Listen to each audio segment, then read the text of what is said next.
Do you think you truly understand the children who grew up under the roof of King George VI? Perhaps you don't.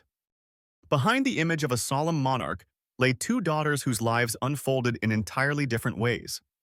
One was destined to carry a kingdom on her shoulders. The other was never prepared for a crown, yet had to grow up with quiet emotions no one ever saw. They spent their childhood beside a father who never wanted to be king, and that truth placed a kind of pressure on the two sisters that no one ever spoke out loud. And the real story of the two daughters of King George VI may surprise you. Number 2. Elizabeth Alexandra Mary was born on April 21, 1926, in London, in a quiet house on Bruton Street, far from the formalities of the palace. At that time, she was Princess Elizabeth of York, the first child of the Duke and Duchess of York, who would later become King George VI and Queen Elizabeth. From an early age, she possessed a calm and careful nature, always observing before acting. Her childhood unfolded in warmth, but only a few years later, that peace would come to an end with a change no one expected. Within the family, she was called Lilibet, a name derived from her early attempts at speaking. Her father often said with gentle affection, "Lilibet is my pride. Margaret is my joy." Morning lessons with their tutor, Marion Crawford, afternoons walking with her father and the corgis, and evenings listening to him read created the strongest memories of her early years. It felt like a childhood that would last. However, the first turning point occurred when she was 10, and from that moment her world changed. In 1936, King Edward VIII abdicated. In a single night, her father, a man who rarely stood before the public, became King George VI. Elizabeth, once a princess outside the direct line of succession, became the future heir. Her childhood closed quietly, with no warning, and she stepped into a role she had not chosen but could not refuse. From then on, the shadow of duty became clearer. The modest home at 145 Piccadilly turned into a focal point of the kingdom. Elizabeth was taught every gesture, every posture, every way of answering. Her lessons grew to include constitutional history, law, and how to read government papers. To the outside world, she appeared steady and composed. Inside, she learned to accept that an ordinary life no longer belonged to her. Things settled again for a while. But Europe was already moving toward war. When the Second World War began, Elizabeth and Margaret were moved to Windsor Castle for safety. During nights when air raid sirens echoed, Elizabeth held her sister's hand and kept her face calm so Margaret would not worry. But when she stood alone by the window listening to distant explosions, her own fear came through more clearly. These were the first moments she learned to be calm for others, even though she was still very young. One night, in a small temporary studio, Elizabeth sat before a microphone and read a radio message to evacuated children. Her voice trembled at the start, then steadied. It was the first time the people of Britain heard the voice of the young princess. And for Elizabeth, it was the moment she realized her words now carried meaning far beyond her family. As the years passed, she continued to prepare for the role ahead. She studied history, languages, and music through a royal curriculum. During the war, she joined the Auxiliary Territorial Service, where she learned to drive and repair military vehicles. In one rare photograph, her hands are covered in engine oil, her eyes focused. A quiet image, but one that showed how she approached duty, beginning with the most minor things. In 1952, while on a tour in Kenya, Elizabeth received news that her father had died suddenly. An aide stepped toward her and whispered the words. Elizabeth stood still for a few seconds, then lifted her head. In a single afternoon, she lost the father she loved deeply and became Queen Elizabeth II. When her plane returned to England, the people waiting bowed as she stepped onto the tarmac. Nothing needed to be said. The transition had begun. Her coronation in 1953 was broadcast live, sending the image of Elizabeth in her heavy robes, walking beneath the colored lights of Westminster Abbey into millions of homes. Along with the crown, she accepted the spiritual role of head of the Church of England, becoming a point of steadiness as Britain reshaped itself after the war. From that moment forward, her life was bound to the work of the monarchy. Week after week, she met with prime ministers, beginning with Churchill. She listened.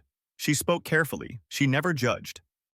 Behind her were hundreds of cultural, military, and charitable organizations, and a Commonwealth changing year by year. Duty became the thread that held everything together. But the crown could not shield her from storms within the family. In the 1980s and 1990s, the marriages of Charles, Andrew, and Anne faced significant challenges. Then came the Windsor Castle fire. In 1992, Elizabeth called it her annus horribilis. Even with her steady composure, her eyes showed the weight she carried. Between her duty as sovereign and her role as mother, she faced difficult choices. In 1997, the death of Diana brought the nation to silence. In the first days, the monarchy faced criticism for its quiet response. Elizabeth had to choose between tradition and the emotional needs of the public. When she finally spoke, her voice was low and steady, offering her thoughts on Diana like a grandmother in mourning. It became one of the rare moments when she allowed her emotions to show behind the formality. The years that followed brought new losses. Old friends have passed away.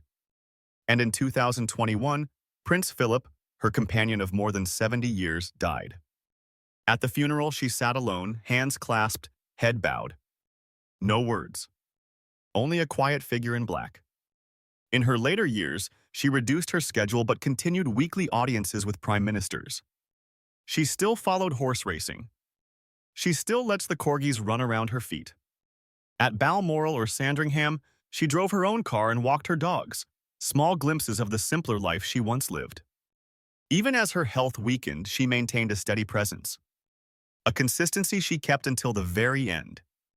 On September 8, 2022 at Balmoral, Elizabeth II died at the age of 96. When the news was announced, much of the nation seemed to come to a standstill. During the state funeral, people lined the streets in silence as her coffin passed. That silence was their farewell. Looking back, Elizabeth is remembered not only as the longest reigning monarch, but also as the little Lilibet in the Bruton Street garden, the young woman learning to repair engines during the war, the daughter listening to her father read, the wife sitting alone at her husband's funeral, and the older woman still carrying out her last duties. Not dazzling, not dramatic. Simply a life shaped by constancy and duty. And in the end, her legacy rests not in the rituals or the ceremonies, but in the sense of stability she gave. In a world that changed quickly, there was always someone standing there with a steady voice and a slow, deliberate step, holding firm to what she had been entrusted with. Number 1. Margaret Rose was born in 1930 at Glamis Castle in Scotland, the younger daughter of the Duke and Duchess of York. She was a little girl with bright eyes, a lively voice, and a naturally spirited personality. In the family, they called her Margot. When she was very young, she often stood beside her sister Elizabeth in the garden of Royal Lodge, smiling as she recited short little songs. The two sisters were so close that people said whenever Elizabeth turned her head, Margaret would immediately respond with a smile. It was a soft and gentle beginning to her childhood, but even then, the feeling of standing behind her sister began to appear, faint yet unmistakable. Time moved on, and a significant change arrived earlier than anyone had imagined. The turning point came when Margaret was only 6. In 1936, her father unexpectedly became King George VI.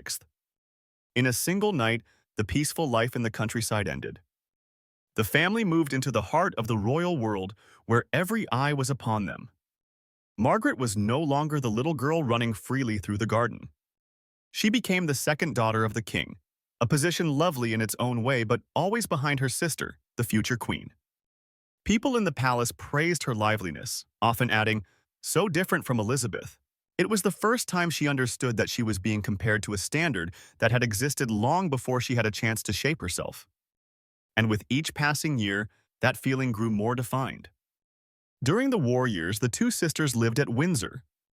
When the air raid sirens sounded, Margaret would sit still on her chair, gripping her dress tightly. The small lamp cast a glow across her face. It made her look more solemn than usual.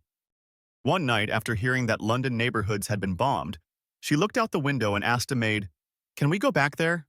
A small question, but one that revealed the fear of a child growing up in circumstances no one would ever choose. Those experiences made her sensitive inside.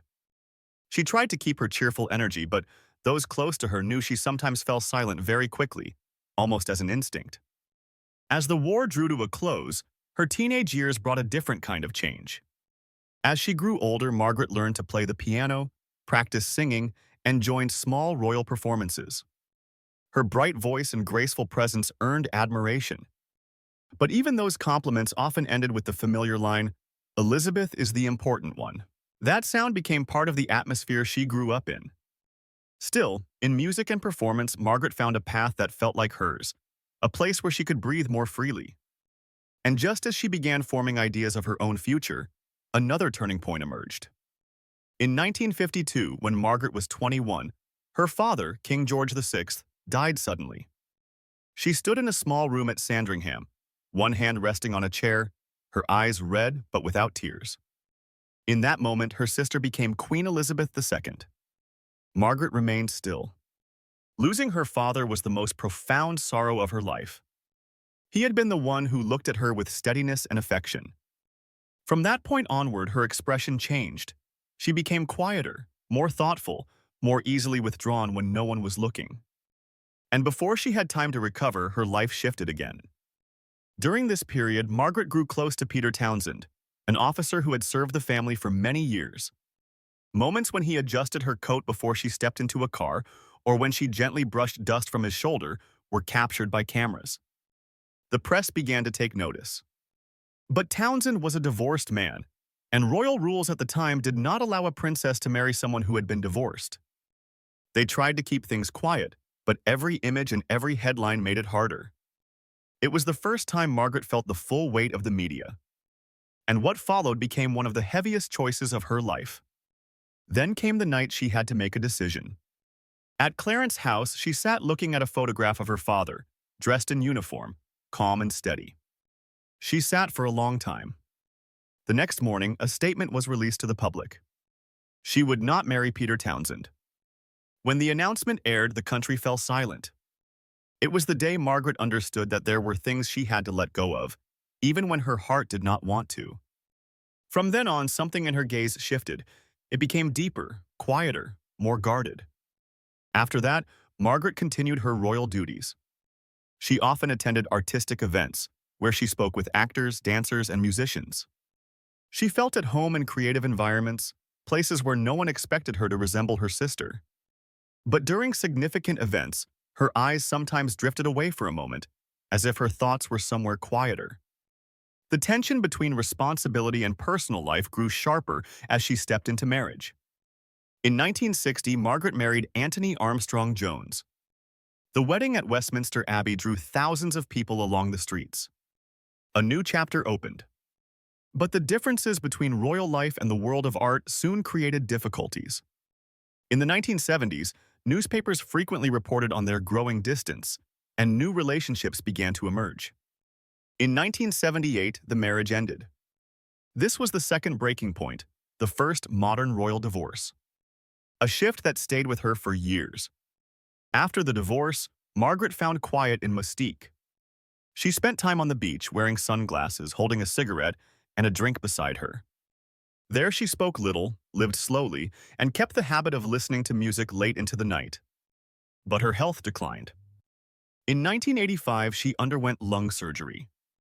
In the years that followed, strokes came more often. Once, during a service at Windsor, she stood leaning on a cane, looking up at the chapel ceiling. A person standing behind her said she remained like that for a long time before taking another step. The image left many people silent. In her final years, Margaret lived quietly at Kensington Palace. She appeared occasionally at public events, strolling and speaking little. In February 2002, she passed away after a severe stroke. Her ashes were placed in St. George's Chapel beside her parents. A life circle closed with a return home. That day, many remembered her as the princess who always stood behind her sister, yet still sought to walk her own path. A woman who loved deeply, suffered deeply, was judged intensely, stood up again, and eventually found a quiet place to rest. Looking back, people remember Princess Margaret not only for the public dramas, but for the simple moment when she stood in a room at Windsor, singing a small song to her sister. A soft, gentle moment she carried through life, standing beside someone else, while still keeping one small part for herself.